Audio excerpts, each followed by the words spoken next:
that's bright, come take a seat on the beat. We gather where laughter meets. Every Tuesday's a trip, come share your flair. In this warm embrace, there's love everywhere. Talk it out, all vibes alright. Nobody's wrong in our light tonight.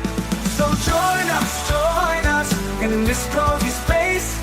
We're talking it out, with love we embrace. No topics too bold, no dreams out of reach. Together we rise, that's the joy that we teach.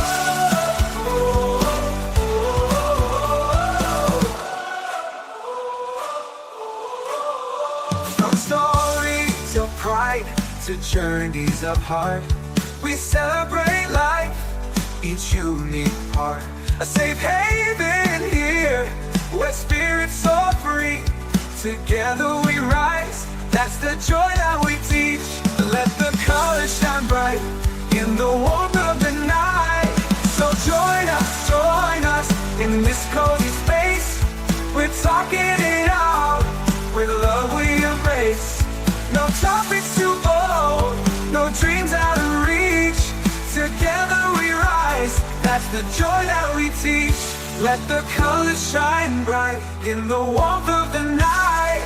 So join us in this cozy space. We're talking it out, with love we embrace. No topics too bold, no dreams out of reach. Together we rise, that's the joy that we teach. With each word we share, we bring the light. Join the talk show, let your heart take flight.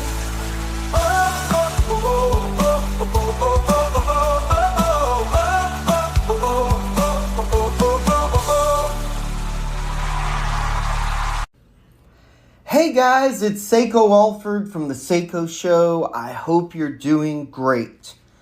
Well, last night, let me tell you, we went to see one of the biggest voices of our time.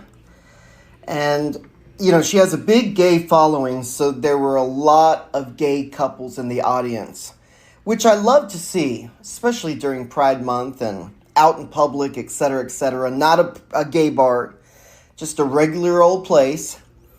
But it was absolutely amazing. I'm talking none other than the incomparable Mandy Barnett, Opry star and member. Guys, no one can sing Patsy Cline like Mandy Barnett. No one. I, of course, had to check in with some friends. Her biggest fan, Jimmy Walker, who's been on the show before up in Kentucky. And I actually got a response from her. I said, "We're coming to the show, don't you worry. And what kind of roses do you want?" And she said yellow, so we went all over the place trying to find yellow roses. But guys, it was so worth it. Let me tell you something. If Mandy Barnett is coming to your town, you have to go. No matter what you think about country music, she's not in just the genre of country music. She sings the American songbook. She sings the country music songbook. And then she can do anything else. Jazz, pop, standards. And what gave us the chills, of course, was when she started singing Alfie and Bridge Over Troubled Water and songs like that by Burt Bacharach and whatnot. My gosh, the lady can sing. I think she's fixing to be about 51, and I'm going to be 52 next month. So we're around the same age.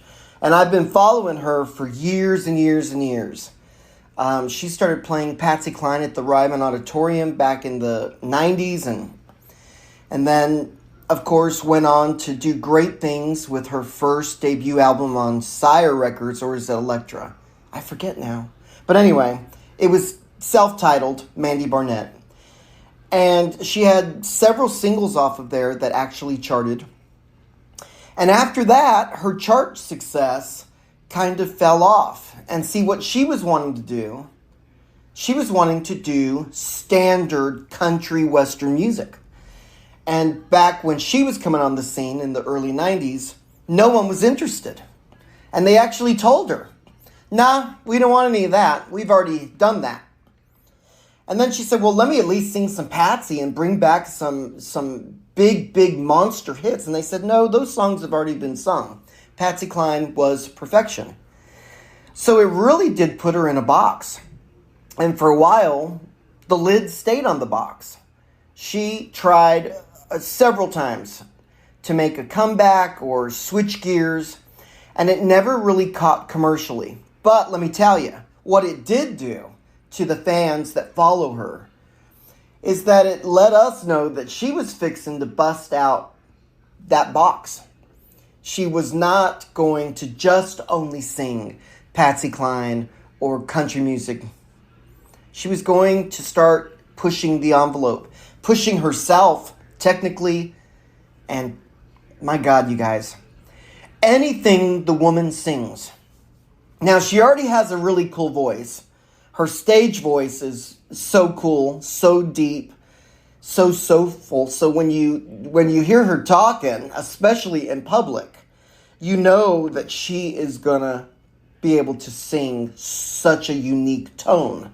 And that's what I think sets her out from all the others without commercial success. But that's what sets her apart from most singers, is that she could sing the phone book if she wanted to. And I'd pay good money for her to do so.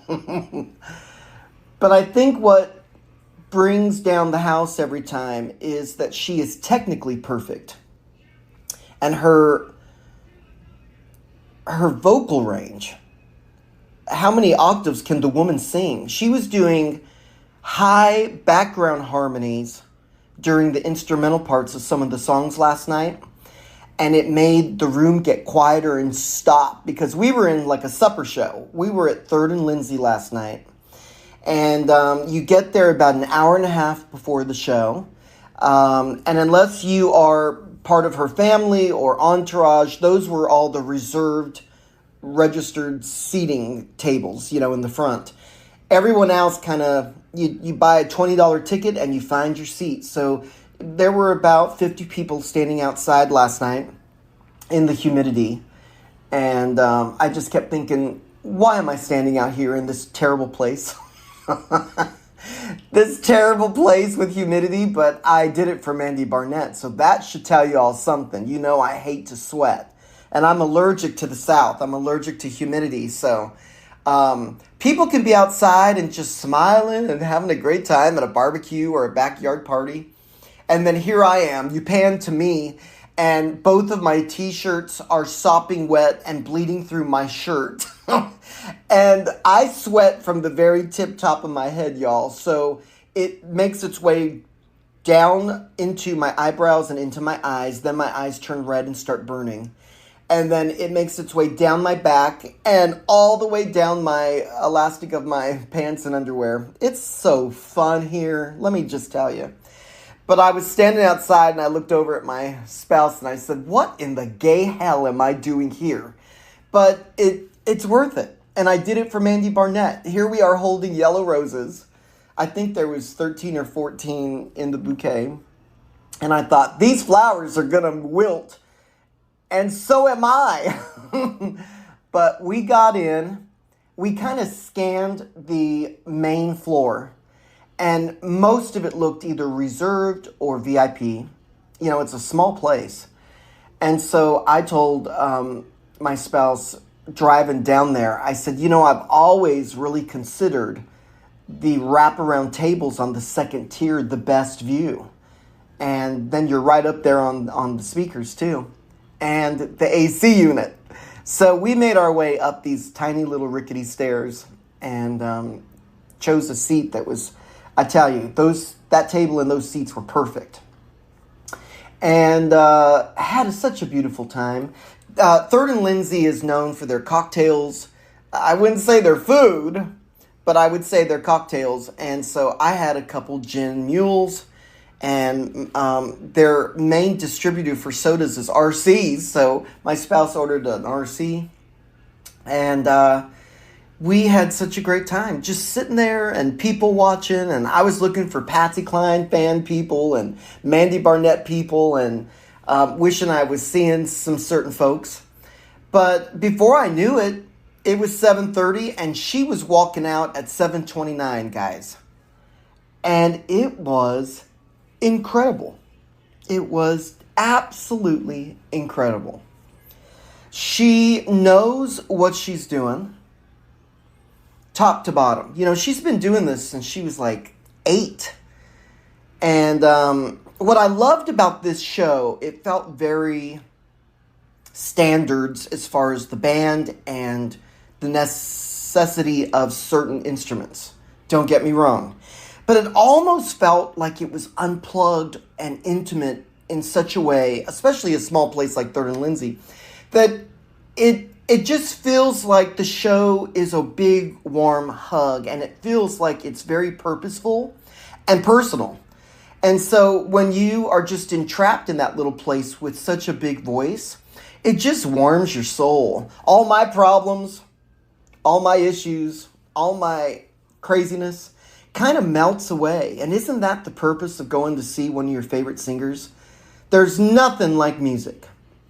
Number one, there's nothing like Mandy Barnett, but there's nothing like music. And you know I've said this on the show several times, y'all. Through all my gay drama shit, music is my medicine. It's my lifeline. It's my healer. It's my everything. And music has had this tonic effect on me since I was 4 years old. So when Mandy was up there talking, and she had a couple malfunctions. There was a guy picking off key, and she went, nope, stop. I'm paying a lot of money for this place. And we're all going to play in the same key. And I loved that. I was like, you go, girl. And then her earring came out. And she immediately reached down and grabbed that gold hoop earring because I thought, look, a costume jewelry piece, you just leave it on the stage. When you know that thing is worth something or it means something emotionally to you or it's an heirloom or passed down or a gift, you reach down for it right away. So she was like, ooh, my gold hoop earring. So she grabbed that. She talked a lot more. She was extremely personable. And I think she's really finding her way as far as breaking down a concert and making everyone feel more a part of it. And the more times I see her, just the better she gets. She's like a bottle of red wine that you just let sit in air for a while. There is nothing better. And she had a malfunction with her personal fan. There was a little fan that was on the floor and it kept wanting to rock back and forth and the speeds kept stopping. It might have had an auto stop and maybe that was what was going on. Excuse me, guys. I just got out of the bed and I'm drinking some percolated coffee. And so it felt personable because she was talking more, which I've always wanted from her.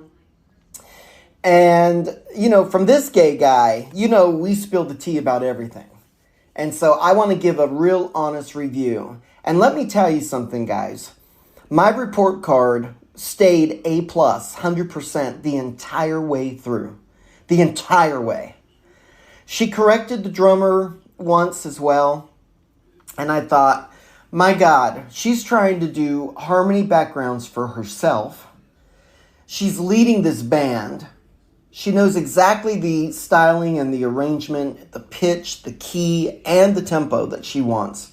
And she expected it from those pickers. And some of those pickers are legends. I think the neat part of the show is her childhood musician friend. They met when she was 8 and he was 10, and he started picking and was very, very good on the banjo from 10 years old, just a natural talent. And she said they had a couple kisses. She said, he was my first kiss. And then she said, we had one more kiss later down the road and a bird shit on them. Now that's her words. Those are her words, not mine. That's a direct quote. And the audience just loved all those little personal stories. But she really did pay homage to her lifelong friend. And she went into a lot of musical stories. The people she's hung out with in New York and California. And big, big names in the music world. And we're not just talking that she was name dropping. She had full distinctive stories about meeting Burt Bacharach, the Beach Boys, all these big legends in front of the microphone and behind the microphone. People that are legends in producing, and so she really went down some good memory lane as far as the album that a lot of us call it the Planet of Love album, but it's really just a self-titled Amber, that came out. And her debut was so grand, and she had several videos for it. She talked about the music shoots and the video shoots for some of the singles that came off of that first record. And let me tell you, she just plowed right through every single song of that record. I took video clips of all of them except one because I was so entranced by one of those ballad songs from the first album that I forgot to take a clip, but I got 9 out of the 10 songs.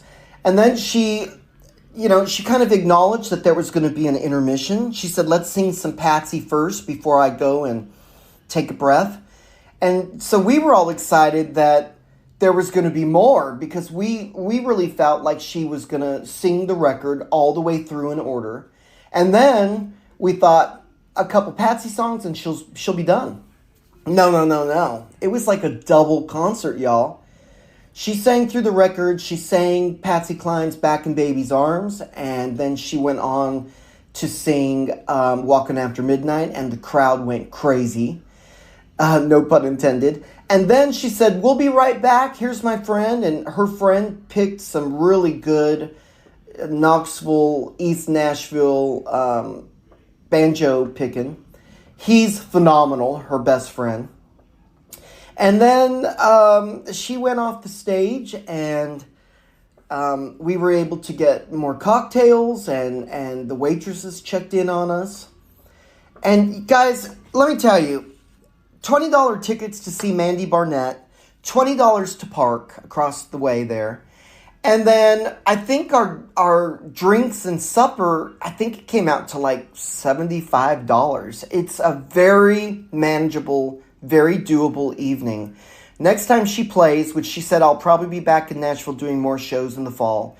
Guys, go see her and come say hi to me. I'd love to hear what you thought of Mandy Barnett and the show, and I'd like to meet you, those of you that are listeners here. Oh my gosh, there's nothing like percolated coffee in the mornings. Since Podbean is no longer live, I'm going to start experimenting with putting some shows in the can, like this one. And if I happen to be flying and can't get to a 6 p.m. showtime to record live and edit, non-edit and upload, I thought I better have a couple recorded shows just in case. You know, with my flying, guys, sometimes it's a very simple, easy day, 1 or 2 legs or flights, and I'm at the hotel, and boom, I've got 20 hours in front of me. And other times you're late, delayed. We're going to start getting into these thunderstorms now in summer. And if I can't get to my hotel room in enough time on a Tuesday night to get the show uploaded, I want to have a couple shows back up just in case. And I thought, well, wouldn't this be perfect to have a Mandy Barnett show in the can, doing a very easy review, because there's no way I'm going to put her down on anything. The report card is in, y'all. You know I spill the tea on everybody. A+, 110%. What a legend in her own time. I can't say anything bad about the woman. She has gotten prettier and prettier and prettier. She has such a distinctive talking tone. But God, when she opens her mouth, it's music heaven. It really is. And she, in my opinion, guys, she is up there with Dusty Springfield, Patsy Cline. These are big, giant names. And she will be considered an icon and one of the voices of our time. In my opinion, with current singers, she's up there with Katie Lang. She's up there with Kelly Clarkson. She's up there with all the greats, Celine Dion, in my opinion. Now, a lot of my friends were saying, what are y'all doing tonight? And I said, oh, we're going to go see Mandy Barnett at 3rd and Lindsley. And they went, who? Guys, let me tell you, I had to school about 3 friends last night of who she was and what she does. And they were very, very interested. And they said, well, let us know next time she's in town. And the place was packed last night. I'm not really sure if you could have bought a last-minute ticket. Maybe some of the higher-up tables in the tiers in the back, maybe. But it was packed to the brim last night. We had a gentleman that was sitting behind us, and he was talking to his friend, wife, sister. I don't know who she was, but he was talking about studio time, and so-and-so's coming in next week, and we're really super excited. So I think we had a producer of some sort in the biz right behind us, and he was clapping and stomping his feet and cheering just like anybody else. And it was a special night because you know that the room was full of people in the business and then major fans of Mandy Barnett. She has quite the following. Now, I will say this. Last night, I don't know about every show, but last night there were, of course, no children. And it seemed like the age group was probably between 55 and 75.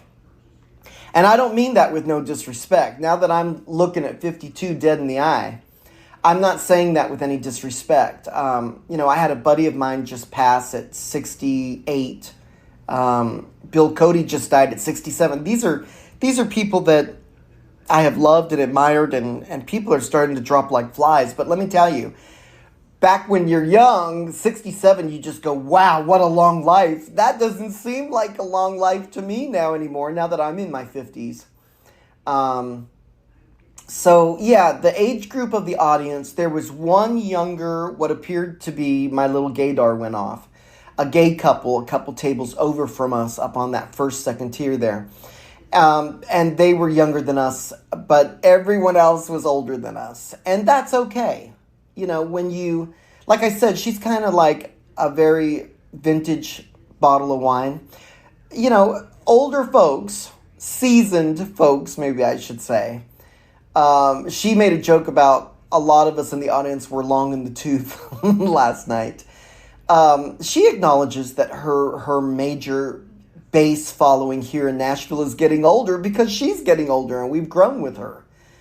She's had 8 studio albums, I believe, and she's been on a bunch of compilation albums, and there was a big memorabilia table in the back by the doors, and it's so easy to get in, guys. If you ever go see her at 3rd and Lindsley or any other artist, it's will call, so when you buy your tickets online, you just get in line at the door, and they ask for your last name, and boom, you're in. And it's a really great place if you want to really hear an artist kind of stripped down. I was missing all the background vocals from the first album that we are so accustomed to on those songs. I believe Vince Gill sang some background music on it. Alison Krauss did as well. All these songs were written and chosen by her by big names, guys. So all of her songs really had some name power on her debut record, Costas, etc. And so she really knew what she was doing for those 10 songs. And she elaborated on how she's always felt like people didn't really bite on what she was trying to do very early in her career. I mean, can you imagine starting off singing, figuring it out between 6 and 8 years old, and then starting to play gigs 8 to 10 years old, and becoming one of the East Tennessee hayride regulars as a teenager, and then getting signed to a record deal right out of high school at 18, and really having big names in Nashville push for you. She had a lot of her first gigs and work was at Dollywood. Dolly Parton hired her. So that tells you the caliber, that if the Patsy Cline entertainment hiring team grabbed her in her teens, that tells you right there the caliber that we're talking about Mandy Barnett's talent. She has a way of bringing you into the song with her phrasing, but there's also quite the charisma of letting you know that she knows, the confidence and stability in her vocal range. So she lets you know it in the first 10 seconds of the first song of a concert. Those of you that have people that tag along and don't know what they're in for, she'll grab you and keep you. Those first 10 seconds of that first song all the way through the show until the encore. Last night she had 2 encores. Her encore was Crazy, and she ended with a second encore with Hurt. Timmy, what was her name? Yoro? I forget. Lord. It's early, guys. I just got out of the bed, so forgive me. Euro, was it? But that was a big hit in the 50s and 60s. And she just knows how to pick the songs. Last night, she sang Bridge Over Troubled Waters. And there was almost a personal signature on it. It was definitely geared more towards the Elvis Presley rendition. And I believe it was almost the best song of the night. She sang Elfie. She sang a bunch of standards.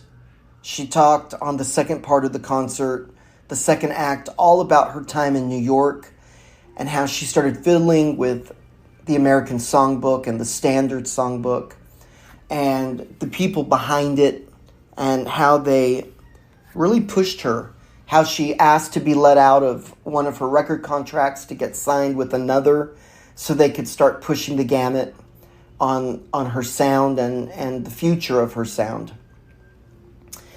And even though, guys, like I said, she hasn't had quite the success that we all really prayed for, she's maintained a certain kind of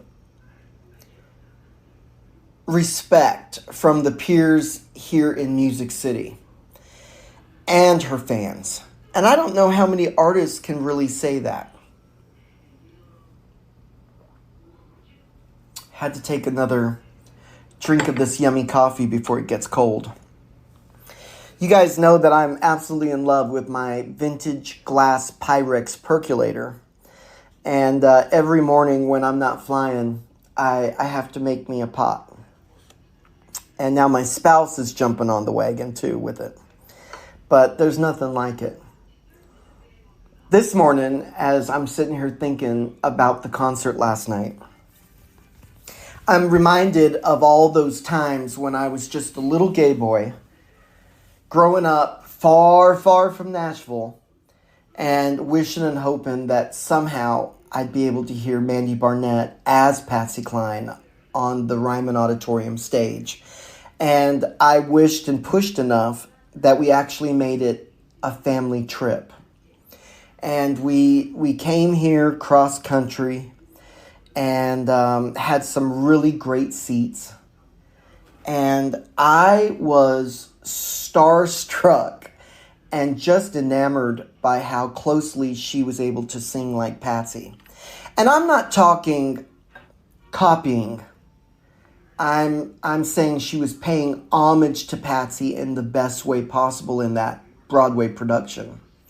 You know, Ted Sweeney was the creator of that show. And he often would send me emails when I was running my .com and let me use graphics and talk about the show on my website. And I remember walking down and seeing him at that particular performance at the Ryman Auditorium, and I got in line with my program and got in line so the girls could, sign my program. And I thought, oh my goodness, I wish I lived here. I wish I could live here and go to shows every night. And guys, not far after that, my family decided to move back to Tennessee, and I was able to start going to these concerts of people that are no longer around. Concerts that stay in your head. You know, being on the Grand Ole Opry stage with Dolly singing to Porter Wagoner in his final days, no one will ever be able to take that memory away from me. Actually standing behind them on the Opry stage. That's another show. And then going to the Ryman Auditorium and watching Mandy do Patsy over and over and over again. I must have gone to the show 20 times. And then I remember other really special intimate concerts like Katie Lang that gave me chills. You know, KT Oslin. People that you just go, who are you? Oh my goodness.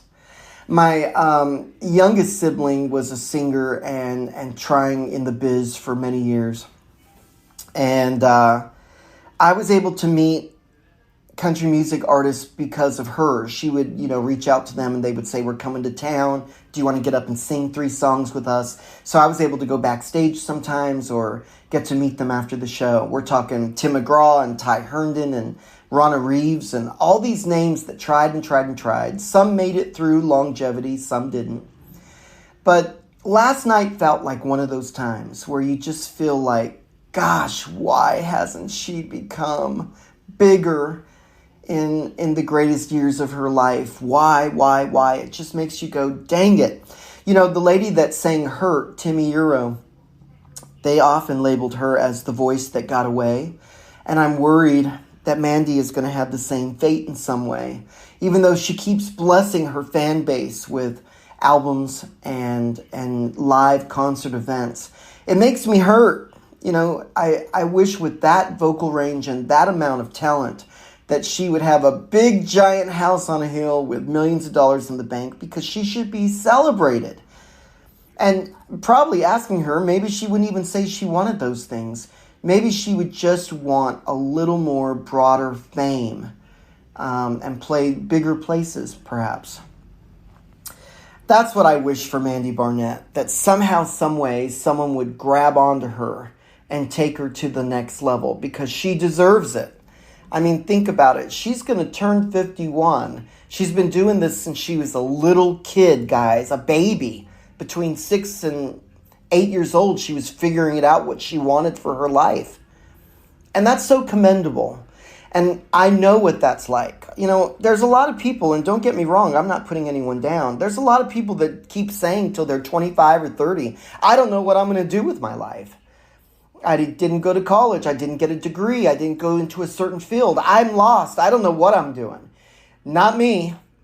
Not Mandy, and not me. Guys, I had my life mapped out by the age of 10 or 11 because I was telling people, I'm going to work on airplanes. I'm going to go fly away. And what I was really trying to say is, I'm going to escape and find my tribe, my people, my queer community.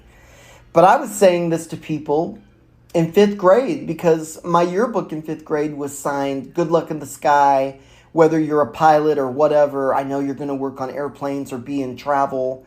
I mean, that's what kids were signing my yearbook as.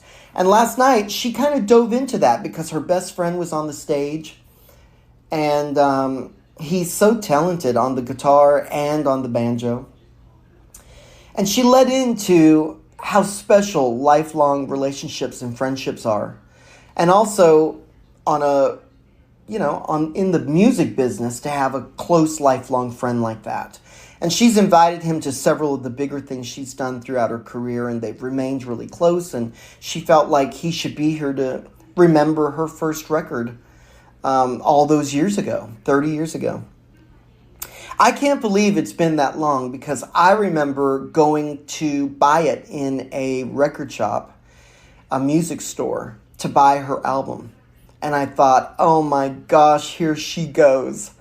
Everyone in Nashville saw her as Patsy. They jumped on it, and here she goes. She's going to jump on that powerful, talented train all the way to the moon. with that first album and those music videos, etc. You know, the caliber of her first debut record shook people to their core. They went, wait, people can sing this way still? I know a lot of people were comparing her to Patsy, whether that was good or bad in ways. You know, those people in the 50s and 60s, the Nashville sound, those people were superheroes. They were giants. They were able to do musical genius work in one take.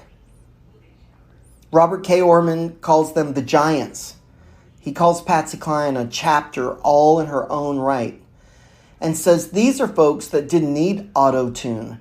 These are folks that brought the magic to the microphone in one take and could do it over and over, but they didn't have to. A lot of Patsy's songs were in one take. And I believe Mandy Barnett has the same sort of caliber. And I know probably it's getting a little old to keep saying that she and Patsy are in the same grouping, but, you know, the truth is the truth. And this is your show. This is not my show. This is your podcast show. I bring the truth, whether it hurts or not. And I can't say anything bad about Mandy Barnett. The only regret is that she didn't get bigger. I wish her career was bigger and stronger. But other than that, the lady tore the house down last night. She has a way of drawing you in, bringing you in, like the greats. And last night, the choice of the songs for the second part of the show froze people in their tracks. And it really made people stop and listen. She really showed what she can do. And she doesn't have to prove herself anymore, guys. She proved herself in that first record. Even before she had her debut, let me tell you, she was bringing the house down at Dollywood and on the Knoxville Hayride show and all that. But she proved herself through the Patsy show of Always Patsy Cline, the Broadway production. And then they jumped on her and said she's a torch singer. She's a belter.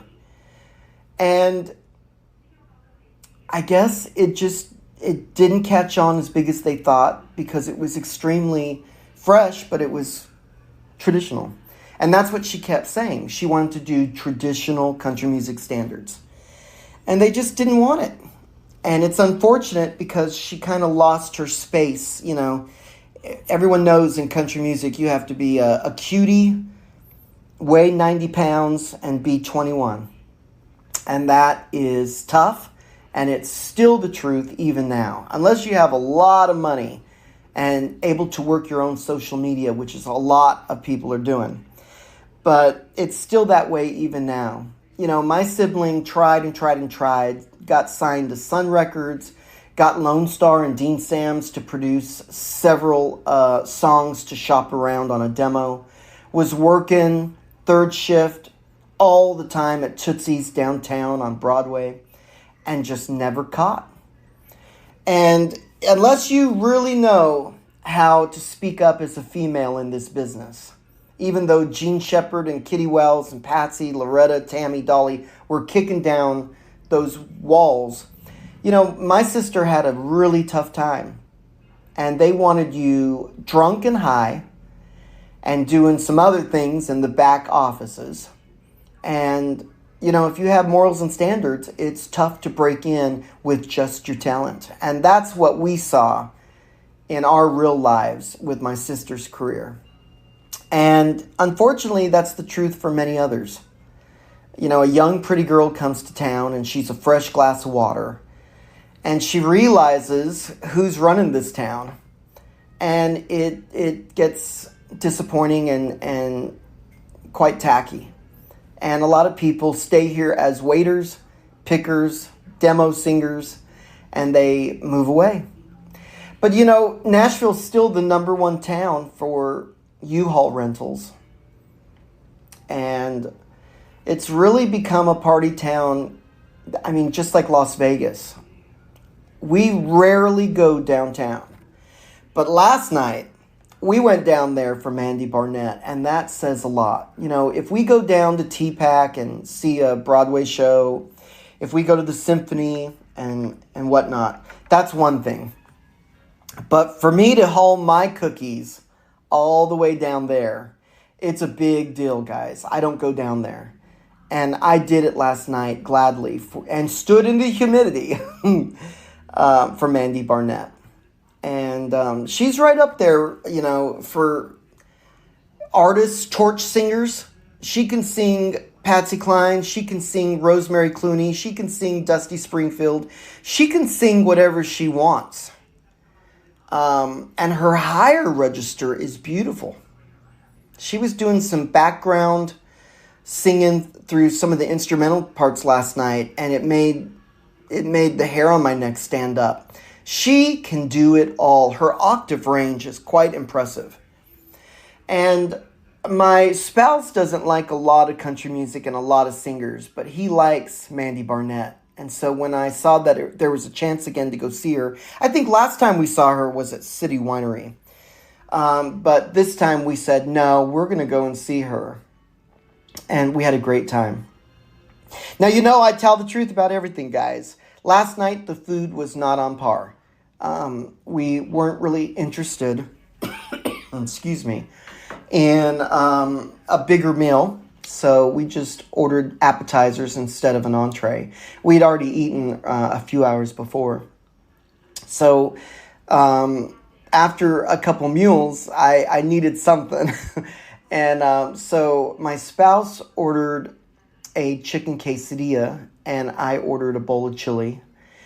And those were the wrong choices. And even the table next to us ordered chili, and they sent it back. I sent it back too. I just said, no, take this away. I ate the crackers, and we just didn't like the food. And I said, well, you can't mess up French fries. Let's order some fries. So we ordered a basket of side fries, and we didn't like those either. So I don't know what's going on in the kitchen, but I do know what's going on the stage. Mandy Barnett had quite the show last night. I'm sure people woke up this morning and are talking about it. She said she calls and talks to some of the pickers that are always with her, and she calls and asks them their opinion and talks about the favorite parts of the show and whatnot. So as I'm recording this, I bet she's hitting the phone, calling and texting those pickers and asking what they thought of the show. The lady that was running sound for her last night was part of a group from the 80s or 90s, Desert Rose Band. And so she did the music beautifully. There was a couple parts that I felt the mic was a little hot. And Mandy Barnett does not need a hot mic. She, most of the time, when she belts out a certain part of the song, she holds the microphone down to her hip or her thigh. So that tells you right there the power that's coming out of Mandy Barnett's vocal box. But other than that, it was such a great show. It was very hot. Even Mandy Barnett said, I got to turn on this fan. And she said, are y'all hot? And so I think they maybe touched the AC just like a degree more. But other than being uncomfortable and not good food, the greatest part, which was the most important part, was the singing, and she was phenomenal.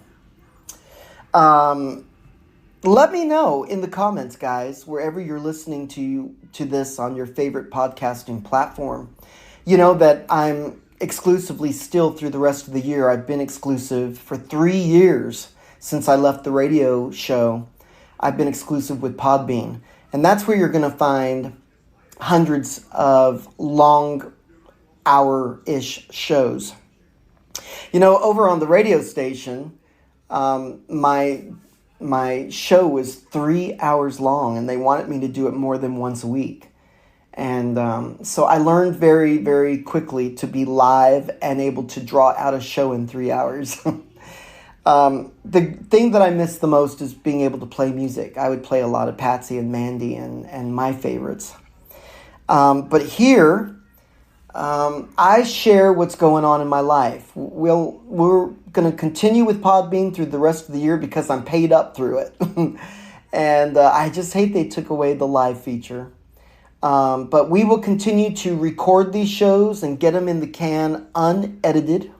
I want this to be a intimate conversation with us, and I don't want I don't want to fix it up so it's so polished that it loses the magic. And we'll push through with Podbean through the end of the year, and then we'll figure out what we're going to do. Now, the SayCo Show has really branched out, so you can find me basically anywhere. You could tell all your little robots in your house and on your gadgets and in your phone. All you have to say is play the SayCo Show, and it probably will. It's kind of weird and spooky to say that in my own home, but yeah, I request it, and then it says, playing the latest episode of the SayCo Show. It's a lot of fun. In the next few weeks, we're going to have Travis Dean, a local recording star, come in and discuss his new song. And guys, the lyrics in this song, he's going to save lives. He really is, and it couldn't come out at a better time than during Pride Month. So, and also, I want to take a moment and say we're remembering the 49 souls that were lost on Latin Night at Pulse nightclub in Orlando. It's been 10 years this week. And so we're thinking of their family and their chosen family and their friends, everyone involved. How tragic it must have been to be having the time of your life, dancing, singing, having a yummy cocktail, taking selfies, and then being taken out of the earth. So by a monster. So we remember those people. I challenge you to go to Mandy Barnett's social media. I'm told she runs it herself. And I challenge you to look up where she's going to be and go and see Mandy Barnett live in person. There ain't nothing better. The next few weeks, we're going to be discussing several big topics on the show and a couple surprises put in there as well. I'd love to hear what you want to hear on your show. This is not my show, it's yours. You're the listener. Give us a text here in the studio, here in our new location, 615-805-4363. And if you don't want to send a voicemail or a text, you can email us right here at the podcast, the SayCo Show at writeme.com. I'd love to hear from you. Let me know some feedback. Send me some comments if you've ever seen Mandy Barnett in concert. And let me know what you're interested in hearing. More of my life, or more about music, or more about queer, announcements in our community. Let me know. I love to hear from you. There are a couple people that say that they want to be more interactive, but they just can't in their lives right now, whether it be that they're dealing with some hardship or they're dealing with some mental health issues, and they're just not ready to share, but they say they're going to share in the future. And that gives me hope to make this podcast an intimate conversation between us. And again, I'm going to say happy Pride, but I know sometimes Pride is not that happy. I know there's some of you that are stuck, whether it's in a hetero marriage and you're trying to figure yourself out. I know some of you are on the down low. I know some of you are lonely and don't have a partner. And so sometimes when people say happy Pride, Pride's not happy for some at times, and that's okay. So I'm thinking of you, the youngins in those towns that you can't be yourself, or you can't be yourself at home or in public. Trust me, I know all about that. And I just want you to know that here at the show, we're thinking of you. I'll probably be doing more shows on Pride. And I have a gentleman that was on the show in the past, Brandon South, discussing his life and journey with his disability, etc., being gay with a disability. And we're in the talks of bringing him back to talk about mental health. So look for that as well. That's in the planning stages. I can't tell you how excited I am about the shows that are coming up, guys. And I hope that you are doing great. I always say that at the beginning of a show. And I truly mean it.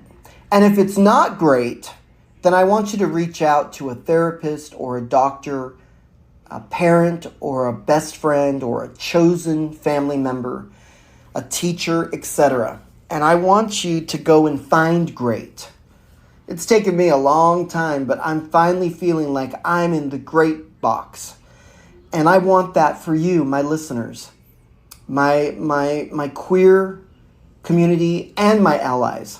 I want you to go out there and do the best that you can. And trust me, I know life's hard. But I want you to do the best that you can until you find your happiness. And those of you that get lonesome and don't have someone to party with during Pride Month or even have a Pride parade or festival in your town, that's okay. You do Pride by yourself. And date yourself. Have a date night. Go out and buy yourself a pretty. Buy your favorite ice cream. Play your favorite music. Like I said, music is medicine to me. I know music is medicine to a lot of queer folk. And I want the best for you during our month, right? Go out, buckle up, be safe, come back and listen again when you can. And I'm going to do my absolute best to keep bringing content to our community, just the